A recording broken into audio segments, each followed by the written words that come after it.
Before I go any further with this video, I'd like to give my heart out to all the victims in the shooting in Colorado that happened on Wednesday, and all the other victims of school shootings that have occurred recently or at any point. School shootings and mass shootings in general have been an issue that has concerned me from the time I was in high school, and to see so many children still have to deal with this today, it's disgusting and it's ridiculous, and something needs to change immediately. I don't know what it's going to take, but this is unacceptable and should not be normalized.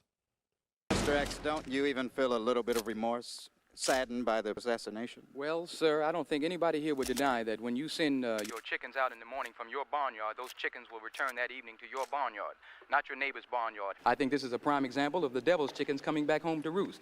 That the chickens that he sent out, the violence that he's perpetrated in other countries, here and abroad, be it 4 children in Birmingham or Medgar Evers or Lumumba over in Africa, I think this same violence has come back to claim one of their own. Now, being an old farm boy myself, chickens coming home to roost never made me sad. Charlie Kirk has been killed. Many people have asked me if I was going to make a video about this and telling me I should make a video about this, asking me for my thoughts about it. And there's a lot on my mind. Some things I obviously can't say because now I am a public facing person on YouTube, but I'll just give you guys the basis of it. Charlie Kirk was a neo-Nazi.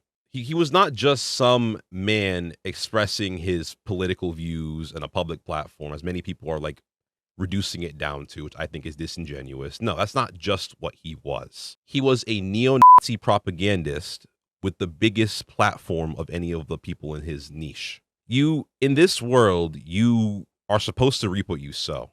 So if you enable, encourage, and advocate for violence and harm against innocent people, and then that harm finally comes to get you, to the people that are mourning, this doesn't apply to all of you, because I know some people have the stance that, all shootings are bad, the loss of any human life is bad. And I can understand that. But to many of you Republicans that are crying about this, and many of you so-called apolitical people who have said nothing about the various atrocities and acts of violence that have been occurring recently, but posted about Charlie Kirk, this one's for you. You don't care about violence until it hits one of your own, and you've made that abundantly clear. I have multiple examples of you being either silent or cheering for acts of violence, particularly against groups of people that Charlie Kirk has made it a prime point of his platform to advocate against. You were silent about the people in Gaza. You were silent about all these school shootings going on. You were silent about the Democratic politicians that were also victims to gun violence. And you were silent about the police brutality that many Black and brown people have to face today.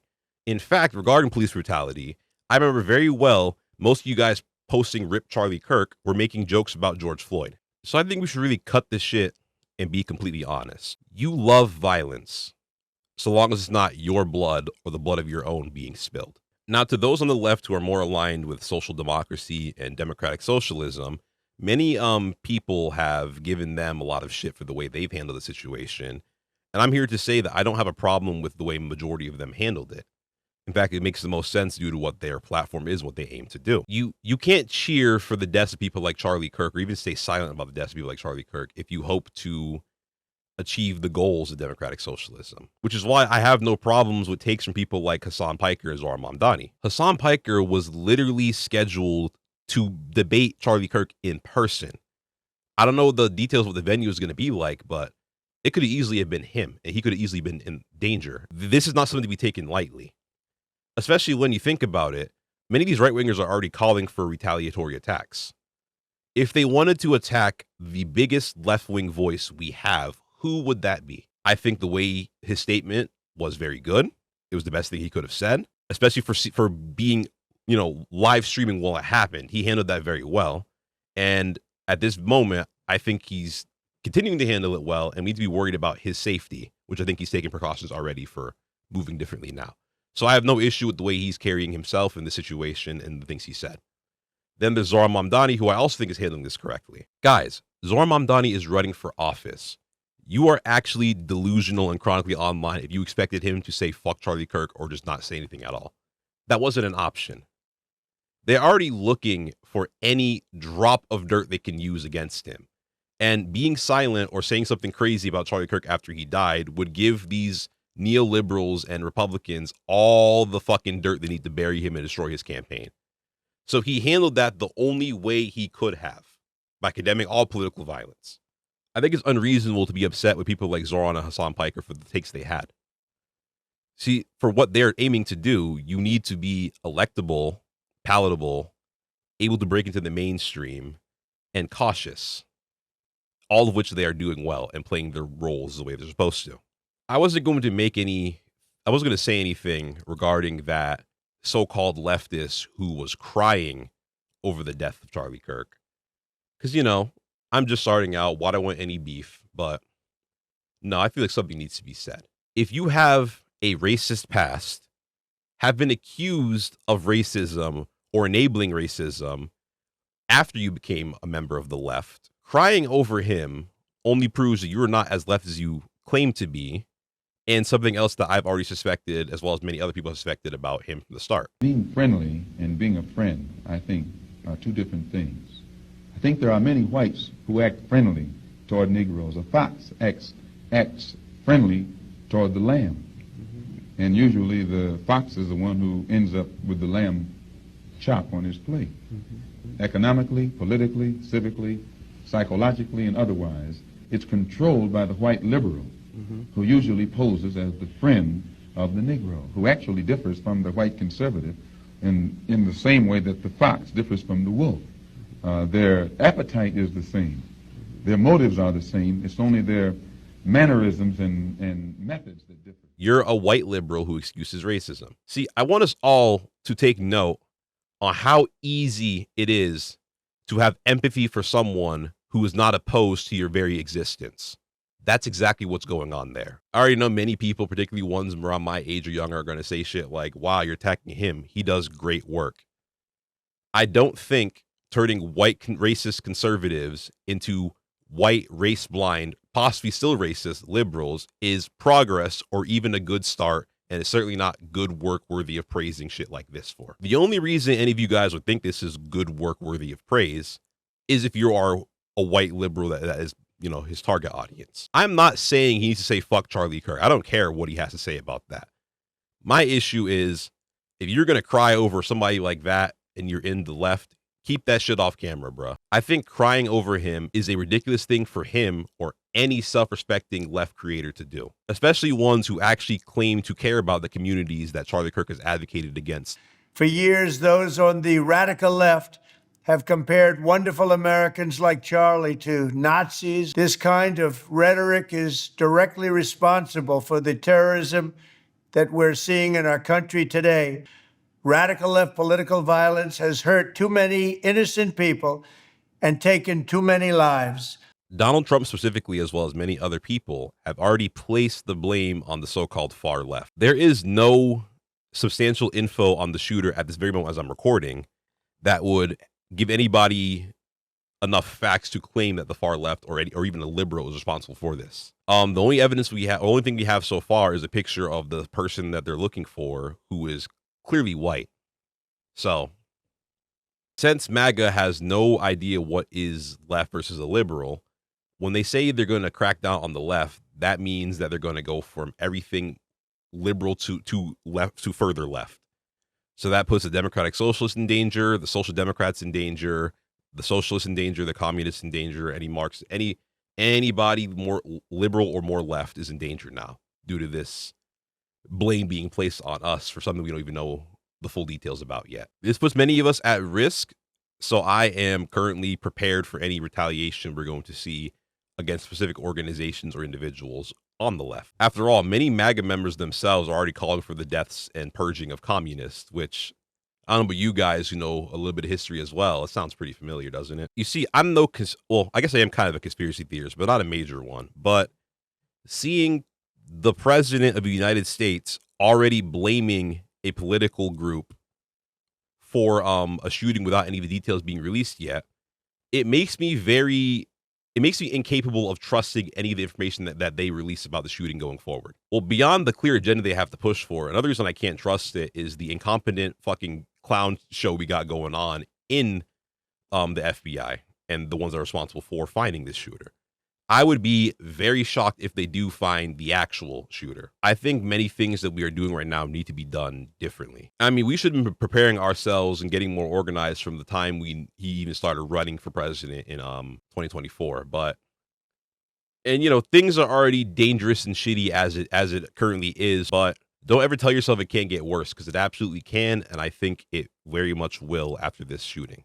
So, where does that leave us? What plan do we have? This will probably need like an entire video, like a video essay for me to explain.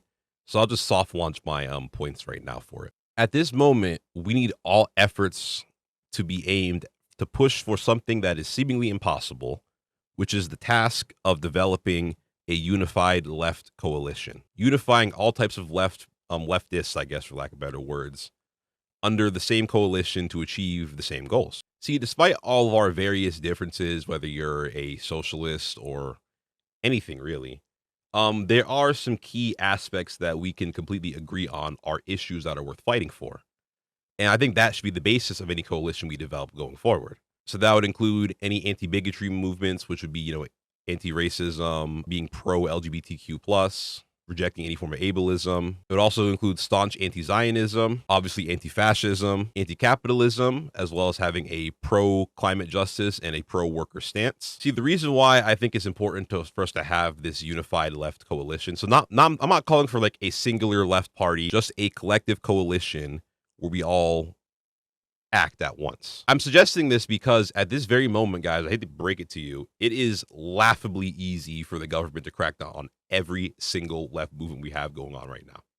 It is that easy. We're not a threat to the status quo as it stands. We're definitely not organized enough. Even the biggest left organizations we have do not have that many people that would be, the amount of people that be needed to make any of these major changes. We aren't disciplined enough. America has clearly shown we don't have enough class consciousness at this very moment. And these are all issues that we need to fix. And I genuinely believe the only way we can fix these things is with a unifying left coalition. So if all the things I listed as like a pillar of a coalition align with your beliefs as well, then I would be happy to work alongside you, because we have the same goal at the end of the day. And I already know there's a lot of questions and like naysayers to the thing I just suggested. I'm not prepared to address all those questions right now, so I'll just address the big two that came to mind first. Something that people even asked me when I suggested a new Black Panther or a new Black Panther-like organization. What about government interference? So my stance on that is pretty simple, actually. When you know it's going to rain, do you fear or do you prepare for it? You prepare yourself for it to rain. You don't sit there waiting for the inevitable. You prepare for it. And government suppression is absolutely inevitable for any meaningful left-aligned movement. All of them. It doesn't matter which of the two parties is in charge. It doesn't matter where it's based or how many people it has. Any left movement that aims to make drastic changes will face government suppression. This is just the way it is. The Black Panthers faced it, whether you want to talk about the organization itself or the way they killed Fred Hampton. Martin Luther King, once he started becoming more aligned with socialist and more so-called radical beliefs, they killed him. Man, our government suppressed left movements that didn't even happen in America. You're crazy if you think this is an avoidable issue. It's not. It's inevitable. So rather than trying to find ways of avoiding the inevitable, we need to find ways of powering through it. And the best way to do so, I think, is to look at all of those movements that were victims to our government's interference and look at what they could have possibly done, if anything, to make a difference to prevent it. Whether that be through decentralized leadership, because I don't think any movement should have one person in charge, or protecting our public-facing figures, more secure organizing and pushing for more of a socialist-aligned or whatever other leftist-aligned, I guess, class consciousness. Then the other question comes along with, how do we make everyone work together? Well, the first thing that comes to my mind is that all left ideologies need to start making this, I guess, for lack of better words, a non-aggression agreement. We need to reject any fighting and antagonism between clashing left ideologies and organizations. Like, this shit is actually stupid when you look at how they're all fighting each other. Oh, my socialism is different from yours, therefore you're my enemy. While the neoliberals and the fascists and the capitalists all just rub their hands like Birdman while watching us all fight each other. It's a stupid thing. we need to like be staunchly against any form of infighting. I think having this non-aggression agreement, so we no longer antagonize each other, would probably be a good idea. And then, go back to the left coalition agreement that I came up with. I mean, I think following the pillars of those and like sticking to following the pillars of those is a good way of keeping everybody aligned, because in my personal opinion, if you align with those things, there's no reason why you shouldn't be able to work for people that also align with those things. Anyway, I think I've yapped long enough. This video's not going to be that long, but I just had to get my thoughts out there. I don't know what I don't know what my next video is going to be about. Probably be about what I just mentioned in this video, but I think I said everything I needed to say.